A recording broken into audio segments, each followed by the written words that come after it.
Good morning dear students. आज हम विषय हिंदी व्याकरण का लेखन पाठ का पत्र लेखन के अंतर्गत औपचारिक पत्र के बारे में पढ़ेंगे। आइए हम सबसे पहले जानते हैं पत्र क्या होता है और पत्र का हमारा क्या महत्व है। कहते हैं कि एक व्यक्ति से दूसरे व्यक्ति तक जो संदेश पहुंचाने का काम करता है वही पत्र कहलाता है। यानी हमारे समाचार दूसरे अन्य व्यक्ति तक पहुंचाना ये एक पत्र एक माध्यम बनता है और माध्यम के द्वारा ही हम अपने विचारों को दूसरे तक पहुंचा सकते हैं। इसके अंदर देखिए एक या एक से अधिक लोगों तक अपने विचारों को भी पहुंचाया जा सकता है, जिसका माध्यम पत्र होता है। तो सामान्यतः हम पत्र को दो प्रकार से पढ़ते हैं। एक तो होता है औपचारिक पत्र, दूसरा होता है अनौपचारिक पत्र। औपचारिक पत्र उसे कहा जाता है जिसमें केवल औपचारिकता होती है, जिन्हें सामान्यतः हम कार्यालय पत्र या प्रार्थना पत्र के नाम से भी जानते हैं। किसी ऑफिसर को या अधिकारीगण को जिन्हें सेवा शब्द के साथ शुरू कर प्रारंभ कर हम पत्रों का प्रारंभ करते हुए सारे के सारे औपचारिक पत्र की श्रेणी में आते हैं। दूसरा है अनौपचारिक पत्र। अनौपचारिक पत्र के अंतर्गत जिसके साथ हमारा संबंध हो, जिन्हें हम रक्त संबंध भी कह सकते हैं, या हमारे साथ जो रिश्तेदारी हो, उनके साथ जो पत्र व्यवहार किया जाता है वे सारे के सारे अनौपचारिक पत्र की श्रेणी में आ जाते हैं। जैसे हमारे परिवार के सदस्य के साथ जो पत्र व्यवहार करते हैं, दादा दादी, नाना नानी, ताऊ चाचा चाची या मित्रगण, जिनके साथ हमारा जो रिश्ता होता है और उस रिश्ते के तहत हम जब किसी को पत्र व्यवहार करते हैं वो सारे के सारे अनौपचारिक पत्र की श्रेणी में आते हैं। तो देखिए आज हमने देखा कि दोनों पत्रों के अंतर्गत जो छोटा सा अंतर है उसके माध्यम से ही हम उसको जानने का प्रयास करते हैं। तो आइए अब आज का जो हमारा मूल विषय है, हमारा आज का टॉपिक है पत्र लेखन के अंतर्गत औपचारिक पत्र। औपचारिक पत्र के अंतर्गत जैसा कि कहा गया है कि यह एक तरह का प्रार्थना पत्र है, यानी कार्यालय पत्र है, व्यावसायिक पत्र भी कह सकते हैं, या इसको हम एक अधिकारी गणों को या किसी को किसी प्रकार की शिकायत के तौर पर जो पत्र व्यवहार किया जाता है वो सारे के सारे औपचारिक पत्र के अंतर्गत आते हैं। आइए हम जानते हैं इन दोनों पत्रों के अंतर्गत कौन कौन से मुख्य अंग होते हैं। उन अंग से मतलब पार्ट, भाग, जो पत्र लिखते हैं उसमें कौन कौन चीज़ों का होना आवश्यक है वो उसके अंग कहलाएंगे या पार्ट लिख सकते हैं। मैंने आपके सामने लगभग इसके 10 पार्ट लिखे, 10 भाग लिखे, जिस तरह से कि इनका होना अति आवश्यक है। इसके द्वारा ही पत्र को बनाया जा सकता है। कुछ मैंने पूरे औपचारिक और अनौपचारिक दोनों के मिक्स भाग लिखे। कुछ ऐसे भाग हैं जो औपचारिक में आते हैं, कुछ अनौपचारिक में आते हैं। आइए हम जानते हैं कि कौन कौन से भाग हैं जो हमें पत्र लेखन में लिखना अनिवार्य है। सबसे पहला देखिए पत्र लेखन के अंतर्गत पत्र प्रेषक का पता, यानी यहाँ पर दो तरह से अलग है समझेगा। यदि औपचारिक पत्र है तो जिसे हम पत्र भेज रहे हैं उसका सेवा में शब्द के साथ में उसके पद और वहाँ कार्यालय का पता आएगा जिसको भेज रहे हैं। यदि अनौपचारिक पत्र लिख रहे हैं तो जो भेजने वाला है, प्रेषक खुद जो पत्र भेजने वाला है उसका अपना पता लिखता है, निवास स्थान। इन दोनों में छोटा सा अंतर है। हमारा जो आज का विषय औपचारिक है तो इसके लिए हम जब किसी भी संबोधित करते हैं हम लिखते हैं कि सेवा में इस शब्द के साथ या जो भी पद होगा वो होगा और यहाँ पर पूरा उसका पता बनेगा, ये आएगा सर औपचारिक के अंदर। ये सीधा औपचारिक के अंदर है। यदि अनौपचारिक पत्र है तो इसमें सिर्फ केवल पता आएगा, जो जिसका निवास स्थान है वो उसको बताएगा कि वो उस स्थान पर रहता है। तो देखिए ये चीज़ें इस पर दोनों में अलग अलग लागू होती हैं। तो देखिए हमारा आज का विषय मैंने क्योंकि कक्षा 8 के अंतर्गत अनौपचारिक पत्र के बारे में बता चुका हूँ। 10th के अंतर्गत ये हमारा औपचारिक पत्र ही केवल परीक्षा की दृष्टि से पाठ्यक्रम के अंतर्गत औपचारिक पत्र है, इसलिए मैं औपचारिक पत्र को ही बताने का प्रयास करूंगा। अब देखिए सबसे पहला हमारा इसका जो होगा वो सेवा में संबोधन के साथ शुरू होगा और उसके बाद में इसके पद आएगा, पद के बाद उसका जो पता जो जिस स्थान पर रहता है ये इसका पहला अंग है जो पत्र प्रारंभ करने से पहले का सबसे पहले। फिर देखिए तिथि माने दिनांक करना, जिस दिनांक को पत्र लिखा जाता है, जिस दिनांक को पत्र लिखा जाता है उसकी दिनांकित करना अनिवार्य है। द्वितीय स्टेप पर सेकंड स्टेप में जब इसका हम प्रारूप पढ़ेंगे तो उसमें हम बताएंगे कि पहले नंबर पे कौन सा, दूसरे नंबर कहाँ पर दिनांक है, कहाँ पे संबोधन, कहाँ पे विवादन या कहाँ से पत्र विषय उनका पूरा का पूरा हम एक कर्म बताएंगे आपको, उसमें सारा का सारा आएगा। लेकिन उससे पहले हम थोड़े अंग पढ़ लेते हैं। तिथि माने दिनांक होना अनिवार्य, बिना दिनांक के पता नहीं चल जाता है कि पत्र कब और किसने भेजा है, पता तभी चलेगा। तो इसलिए उस पर तिथि माने दिनांक लिखना अनिवार्य है। जिस दिनांक को लिखा जाता है वो दिनांकित करना अनिवार्य है। फिर देखिए तीसरा है संबोधन। संबोधन के लिए जिस व्यक्ति विशेष को लिखा जाता है उसके प्रति हमारा क्या है, तो उसके लिए हम जैसे इस प्रकार के शब्दों के साथ आदरणीय वगैरह लिखते हैं, आदरणीय, महोदय, ये देखिए इस प्रकार के शब्दों का प्रयोग करते हैं। श्रीमान, इस प्रकार के शब्दों का प्रयोग करते हैं। फिर अभिवादन इनके लिए होता नहीं, क्योंकि महोदय संबोधन के साथ ही औपचारिक पत्र में शुरू कर जाता है। ये कहना अभिवादन हमारा अनौपचारिक पत्र में होता है, ये संबोधन अनौपचारिक है। फिर देखिए सब्जेक्ट, अभिवादन अनौपचारिक में होता है, इसमें देखिए, इसलिए इसमें नहीं है, औपचारिक में नहीं होता, ये सिर्फ संबोधन होता है। हम जो नमस्ते वगैरह लिखते हैं ना वो अभिवादन में आ जाते हैं। सादर प्रणाम, चरण स्पर्श, ये सारे के सारे अनौपचारिक पत्र में लिखे जाते हैं। फिर देखिए विषय, सब्जेक्ट देखिए सब्जेक्ट औपचारिक में आता है, ये सब्जेक्ट औपचारिक में आएगा, अनौपचारिक में नहीं है। सब्जेक्ट मतलब विषय, जो भी आप एप्लीकेशन या प्रार्थना पत्र या पत्र लिख रहे हैं वो किसके लिख रहे हैं, उसके लिए शॉर्ट यानी एक पंक्ति के अंतर्गत जो हम बनाकर जो लिखा जाता है वो सब्जेक्ट कहलाता है। उसका एक कारण से मेन जो रीजन में, जैसे हमने आप देखा होगा हम लिखते हैं कोई स्कूल के अंदर जो हमें किसी प्रकार की छुट्टी चाहिए किसी रीजन से, तो हम विषय के तौर पर लिखते हैं एक दिन के अवकाश के लिए, एक दिन की छुट्टी के लिए, विषय एक दिन की छुट्टी के लिए हमने लिखा। तो इस प्रकार से जो लिखा जाता है वह विषय कहलाता है। औपचारिक पत्र के अंतर्गत विषय बिल्कुल अनिवार्य है, विषय का बिल्कुल इसका पार्ट है, इसके लिए अलग से अंक निर्धारित है। ये सारे अंगों के आधार पर ही जो हमारे परीक्षक होता है वो हमारा अंक का निर्धारण करता है। फिर देखिए विषय के बाद आपने देखा होगा संबोधन आता है, इसके बाद में यहाँ आता है, मैंने ऊपर लिखा है संबोधन विषय के बाद हमारा औपचारिक पत्र आता है। उसके बाद देखिए पत्र का प्रारंभ करते हैं, आरंभ, प्रारंभ। तो देखिए जब अनौपचारिक पत्र उसमें लिखते हैं कि आपका पत्र मिला, पढ़कर बहुत खुशी हुई, इस प्रकार से अनौपचारिक पत्र लिखते हैं।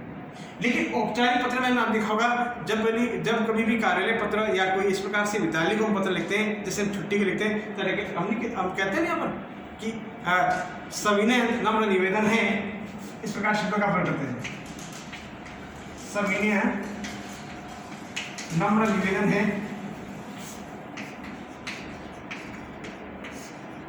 निवेदन है।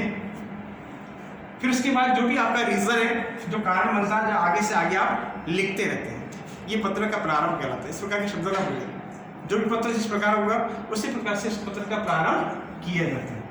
ये मैंने सामान्य जो पत्र है जो छुट्टी के लिखा जाता है उसमें हम सबसे पहले पत्र को प्रारंभ करते हैं, लेटर राइटिंग शुरू करते हैं, इस प्रकार के शब्द का प्रयोग आप करते हैं।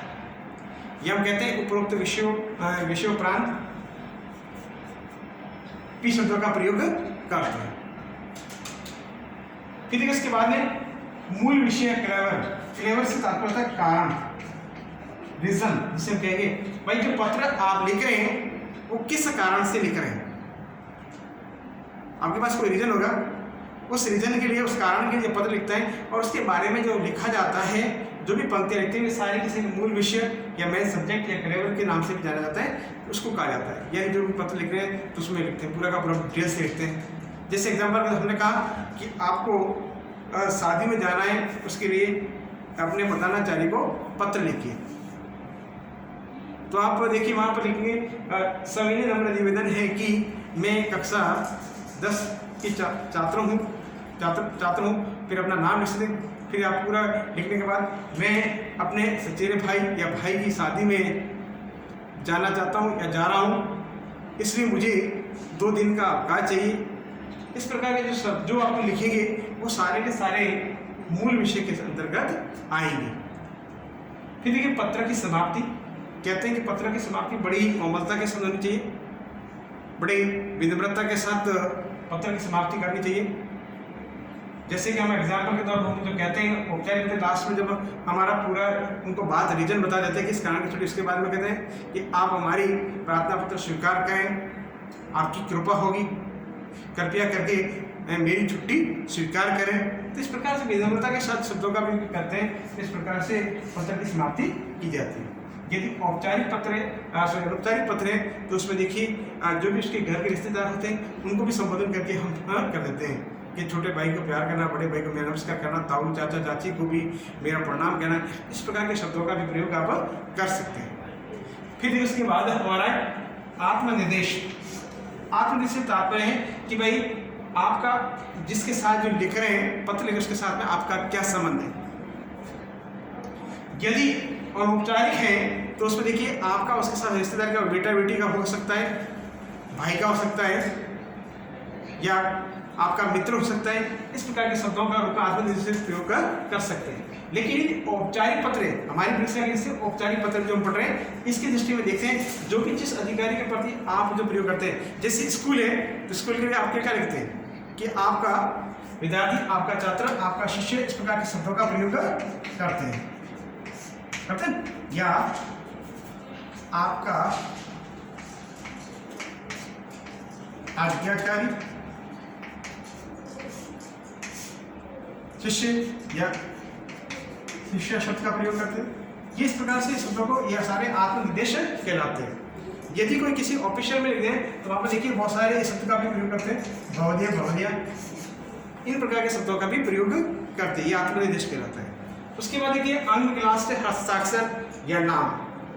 व्यक्ति विशेष अपने नाम के साथ भी कर सकते हैं, यानी कि नाम लिख सकता है, पूरा पता भी लिख सकता है। जो लिखने वाला होगा ना वो अपना नाम भी लिख सकता है, अपना पूरा एड्रेस भी लिख सकता है, नाम सहित पता भी लिखता है और उसके ऊपर अपने हस्ताक्षर भी कर लेता है। तो देखिए मैंने आपके सामने लगभग 10 प्रकार के पत्र के अंग बताए।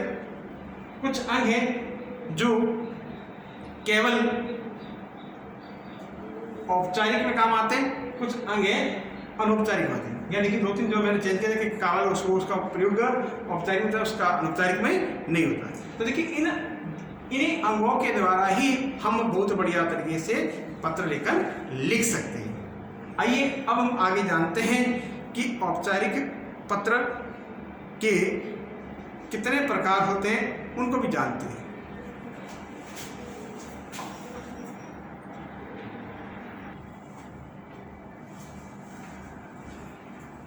अब देखिए, अब हम देखते हैं औपचारिक पत्र के प्रकार।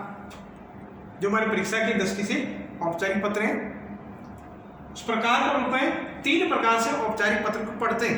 पहला देखिए प्रार्थना पत्र अथवा आवेदन पत्र, दूसरा है व्यावसायिक पत्र, तीसरा है कार्यालय पत्र। अब हम जानते हैं कि प्रार्थना पत्र या आवेदन पत्र यानी एप्लीकेशन जो लेटर है वो इस श्रेणी के अंदर आता है। जैसे हम स्कूल के अंतर्गत जब कोई छुट्टी चाहिए या स्कूल से रिलेटेड प्रधानाचार्य प्रधानाध्यापक को पत्र लिखते हुए सारे के सारे प्रार्थना पत्र के रूप में ही लिखे जाते हैं। उस श्रेणी के जितने भी आते हैं वे सारे के सारे प्रार्थना, या किसी स्थान पर हमें जैसे अगर किसी को भर्ती होना है सर्विस के लिए, जॉब के लिए, तो वहाँ देखिए आवेदन पत्र कहलाता है। तो वो इस श्रेणी के लिखा जाता है, वो सारा का सारा आवेदन पत्र कहलाता है। दूसरा है व्यावसायिक पत्र, यानी बिजनेस पर्पज़ के लिए जो हम पत्र व्यवहार करते हैं, सामान लाने ले जाने या बेचने जो भी कर लेते हैं, उनके साथ जो रिलेशन के साथ में हम जो पत्र व्यवहार करते हैं वह सारे के सारे व्यावसायिक पत्र कहलाते हैं। यानी बिजनेस वाले जो लेटर राइटिंग करते हैं वो सारे व्यावसायिक होते हैं। तीसरा है कार्यालय पत्र, ऑफिशियल लेटर। सरकारी जो दफ्तरों के अंतर्गत जब हमें कोई कार्य हो या हमें उनको किसी प्रकार की शिकायत करनी है, कुछ भी ऐसा काम करवाना है, वे सारे के सारे कार्यालय पत्र के अंतर्गत आते हैं। तो औपचारिक पत्र सामान्यतः 3 प्रकार से लिखते हैं। पहला प्रार्थना पत्र या आवेदन पत्र या एप्लीकेशन जिसे हम कहते हैं, दूसरा है व्यावसायिक पत्र है, तीसरा है कार्यालय पत्र। ये 3 प्रकार है। अब देखिए इन तीनों प्रकारों के अंदर औपचारिक पत्र लिखने के लिए हमें कुछ मोटी मोटी बातें मैंने आपके सामने लिखी है, उनको समझने का प्रयास करते हैं। इन्हीं बातों के आधार पर हम पूरा बढ़िया सा औपचारिक पत्र लिख पाते हैं।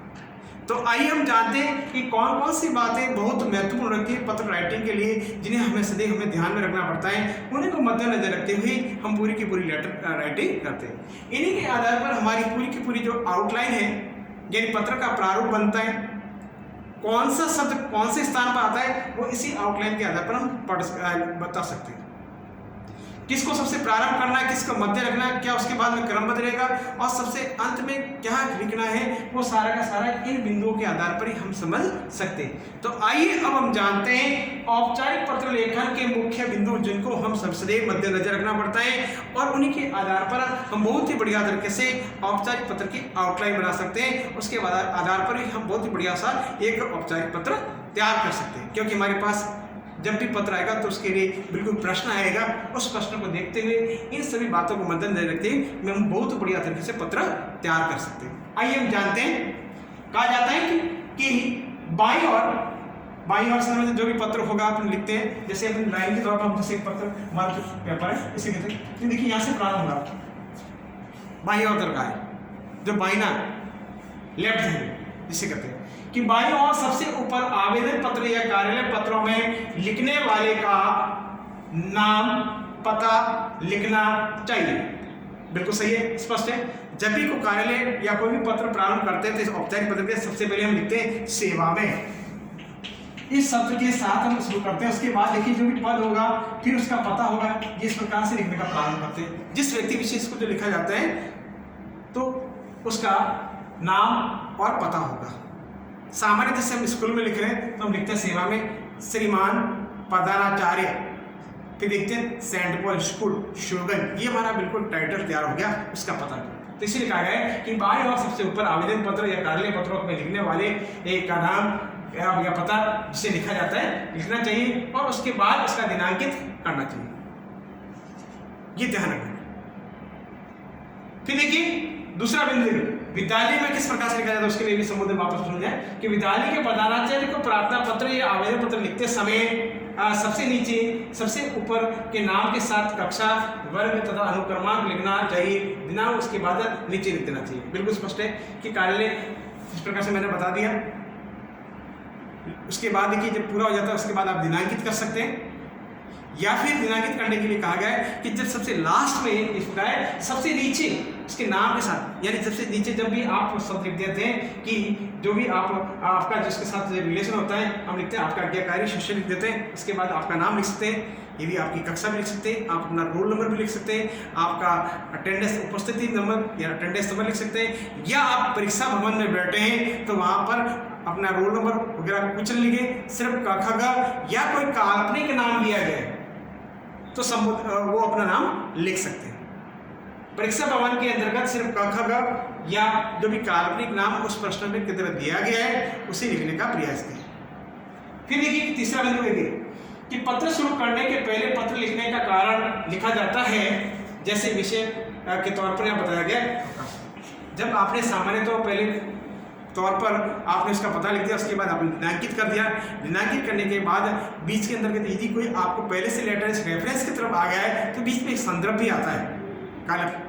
यदि आपने पहले से पत्र डाला हुआ तो संदर्भ भी आता है कि आपको जो पत्र मिला हुआ है, कई बार पत्र भेजते हैं उसका पत्र का हम रिप्लाई भेजना पड़ता है तो वहाँ बीच में एक संदर्भ आता है। यदि रिप्लाई नहीं है और आपने पहली बार ही लिख रहे हैं तो सीधा सीधा हम लिखेंगे विषय, लिखेंगे क्या लिखेंगे विषय। विषय आपको पता ही जिस कारण के लिए आप जो लिख रहे हैं उसका छोटा सा रीजन बता दें। जैसे यहाँ पर मैंने उदाहरण दिया कि आपने छुट्टी के लिए आपने एप्लीकेशन लिख रहे हैं, अपने स्कूल के प्रधानाचार्य, अपने स्कूल के अध्यापक या कक्षा अध्यापक जिसे भी आप लिख रहे हैं तो देखिए उसमें विषय आप छुट्टी के लिख रहे हैं तो आप लिखेंगे अवकाश के लिए एक विषय आ गया, क्योंकि अब विषय को पढ़ने के उपरांत जो भी जो पढ़ने वाला, प्राप्त करने वाला अधिकारी है, वो समझ लेता है कि इसका कारण क्या, वो छुट्टी चाहिए उसको।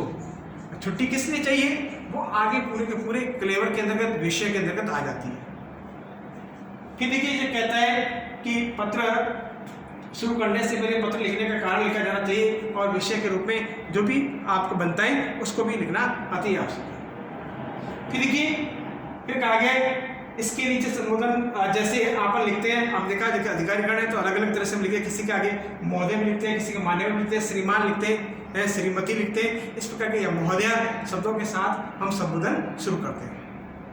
कार्यालय पत्र के अंतर्गत जिस व्यक्ति विशेष को लिखा जाता है तो उसके साथ में हमें संबोधन के तौर पर शब्दों का प्रयोग करना चाहिए। महोदय, मान्यवर, महोदया या श्रीमती, इस प्रकार के शब्दों का भी प्रयोग कर सकते हैं। उसके बाद देखिए जब संबोधन आ जाता है उसके बाद देखिए जब आपके सामने अनौपचारिक पत्र होता है तो उसमें देखिए सादर, चरण, स्पर्श वगैरह शब्दों का प्रयोग करते हैं, नमस्ते वगैरह प्रयोग करते हैं। लेकिन नमस्ते, प्रणाम वगैरह इसके अंतर्गत हमारे औपचारिक पत्र में कोई किसी प्रकार का नहीं प्रयोग किया जाता है। वे सिर्फ उसमें किए जाते हैं जहाँ अनौपचारिक पत्र हो। इसलिए कहा गया है कि इन पत्रों में प्रणाम, नमस्कार आदि कुछ नहीं लिखना चाहिए। आपने विषय लिख दिया, उसके बाद संबोधन हो गया, संबोधन के बाद आप अपना जो विषय वस्तु में मैटर है उसको सीधा प्रारंभ करें। प्रारंभ करने के लिए जब जैसा भी पत्र लिखा रहा है उसमें जो भी प्रारंभ करने की जो प्रक्रिया है उस तरह के शब्दों का प्रयोग किया जाता है। अब देखिए कहा जाता है कि अगले अनुच्छेद में कारण से संबंधित विषय को विस्तार से लिखा जाना चाहिए। मैंने पहले बता दिया कि आपने छुट्टी तो ली है, विषय में बता दिया छुट्टी। अब छुट्टी किस लिए लिए वो पूरा का पूरा अपने को संबंधित विषय वस्तु के विस्तार से उसमें वहाँ पर पूरे के पूरे एक पूरे पैरे के रूप में या अनुच्छेद के रूप में लिखना चाहिए। और अंत के अंतर्गत को कार्य करने का अनुरोध भी करना चाहिए। ये आप एप्लीकेशन किस लिए लिख रहे हैं तो उसके लिए कर रहे हैं, लिखने का कारण है उसके लिए आप उनको रिक्वेस्ट भी कर सकते हैं। जैसे हम छुट्टी के लिए लिख रहे हैं कि हमें 2 दिन की छुट्टी दीजिए, फिर हम कहते हैं कृपया करके मेरी छुट्टी को स्वीकृत करें, हम अनुरोध करें, रिक्वेस्ट करें। तो यहाँ पर देखिए रिक्वेस्ट भी करना चाहिए पत्र के अंतर्गत, यानी पूरा विषय वस्तु या समस्या है या शिकायत है उसको पूरा लिखा जाए और उसके बाद में उस शिकायत या समस्या का निवारण करने के लिए आपको भी अनुरोध करना चाहिए। ये तो पत्र का पूरा रीजन होगा। रीजन कम से कम जो भी हमारी परीक्षा की दृष्टि से शब्दों का निर्धारण किया गया उस शब्दों के अंतर्गत ही कर देना चाहिए। फिर देखिए सबसे लास्ट में देखिए आत्मनिर्देश। आत्मनिर्देश के अंतर्गत उससे कहा जाता है जिसको पत्र लिख रहे हैं उसका आपके साथ क्या संबंध है। अब देखिए हम अलग अलग स्थानों पर अलग अलग संबंध बतलाते हैं। किसी के साथ हम पत्र में प्रार्थी बनेगा, किसी के अंदर भवदय बनेगा, या महिला है तो भवदया भी बन सकता है। उसी प्रकार यदि स्कूल के प्रधानाचार्य को लिख रहे हैं या अध्यापक को लिख रहे हैं तो वहाँ पर देखिए आपका आज्ञाकारी शिष्य या विद्यार्थी शब्दों के साथ प्रयोग करते हैं। यदि बालिका है तो इस प्रकार के शब्दों का प्रयोग कर सकते हैं शिष्य शब्दों का। तो देखिए ये आत्मनिर्देश के रूप में शब्दों का प्रयोग किया जाता है। फिर उसके बाद पत्र लिखने वाला जो हो उसको अंत में अपना नाम लिखना चाहिए और अपना पता भी लिख सकता है। यदि विद्यार्थी है तो वह अपना नाम और कक्षा, वर्ग या अपने उपस्थिति क्रमांक लिख सकता है और अपने रोल नंबर लिख सकता है। लेकिन ध्यान रहे यदि परीक्षा में इस प्रकार के जब प्रश्न आते हैं पत्रों के अंतर्गत हमें किसी प्रकार के नाम, अनुक्रमांक या रोल नंबर वगैरह कुछ नहीं लिखने, हमें सिर्फ उस स्थान पर क ख ग का प्रयोग करना है। परीक्षा के अंतर्गत क ख ग या कोई काल्पनिक नाम दिया गया है परीक्षा के अंतर्गत, उस प्रश्न के अंतर्गत इमेजिंग नेम दिया गया है तो वही नाम लिखना चाहिए। क्योंकि यदि आप रोल नंबर वगैरह लिखते हैं तो परीक्षक उसको गलत कर लेता है, आपके नंबर मार्किंग कम कर देता है। तो देखिए मैंने आपको यहाँ पर लगभग 7-8 मोटे तौर पर बिंदु बताए हैं। उन बिंदुओं के आधार पर ही हम बहुत बढ़िया तरीके से पत्र को तैयार कर सकते हैं। तो देखिए मैंने औपचारिक पत्र से रिलेटेड कुछ बातें बताने का प्रयास किया। उसके अलावा मैं इसका प्रारूप भी आपको बताने का प्रयास करूँगा कि भाई ये आउटलाइन के आधार, इसी आधार पर हम आउटलाइन बनाएंगे और आउटलाइन के आधार पर भी हमारे सामने यदि कोई किसी प्रकार का भी प्रश्न आता है तो उससे रिलेटेड हम उसमें सारे शब्दों को समाहित करके वो बहुत बढ़िया तरीके से पत्र की राइटिंग कर सकते हैं। तो देखिए पत्र, बहुत ही बढ़िया पत्र लिखने के लिए ये निम्न बातें मैंने आपको समझाने का प्रयास किया है। इन बातों को आपको बिल्कुल अपने को याद रखना है, मद्देनजर रखना है और उसके बाद ही हम जब भी पत्र लिखें तो इन बातों को दिमाग में रखते हुए कि कौन से स्थान पर पता आना चाहिए, कौन से स्थान पर दिनांक होना चाहिए, कौन से स्थान पर विषय आना चाहिए, कौन से स्थान पर संबोधन आना चाहिए, कौन से स्थान पर विषय वस्तु आना चाहिए, कौन से स्थान पर आत्मनिर्देश आना चाहिए और कौन से स्थान पर अपना नाम या रोल नंबर जो भी है वो आना चाहिए। जो इसका स्टेप बाय स्टेप है उस स्टेप को यदि हम फॉलो करते हैं बिल्कुल लगातार फॉलो करते हैं तो उसके बाद हमारा बहुत ही बढ़िया तरीके से पत्र बन जाता है। तो देखिए, जब परीक्षा के अंतर्गत जो भी हमारी शब्दों की शब्द सीमा दी गई है, बोर्ड के अंतर्गत भी दी गई है शब्दों की शब्द सीमा कि निम्न जो शब्द हैं, जो 150 शब्दों का बता दिया गया है या 100 शब्दों का बता दिया गया पत्र को लिखना है, तो 100 शब्दों की सीमा के अंतर्गत ही हमें पत्र को तैयार करना है, हमें बहुत ज़्यादा लिखने की आवश्यकता नहीं है। देखिए, इसके अलावा भी आपको पत्र से रिलेटेड औपचारिक पत्र के अंदर जो बातें समझ में नहीं आती तो मुझे टेक्स्ट मैसेज या व्हाट्सएप के माध्यम से पूछ सकते हैं। इसके अलावा मैं आपको इसके प्रारूप के और कुछ जो एप्लीकेशन है, यानी जो हमारे औपचारिक पत्र के इंपोर्टेंट बनते हैं, उनको भी आपको इसके माध्यम से बताने का प्रयास करूँगा। और जो भी डाउट है आप मुझे पूछने का प्रयास करें। धन्यवाद।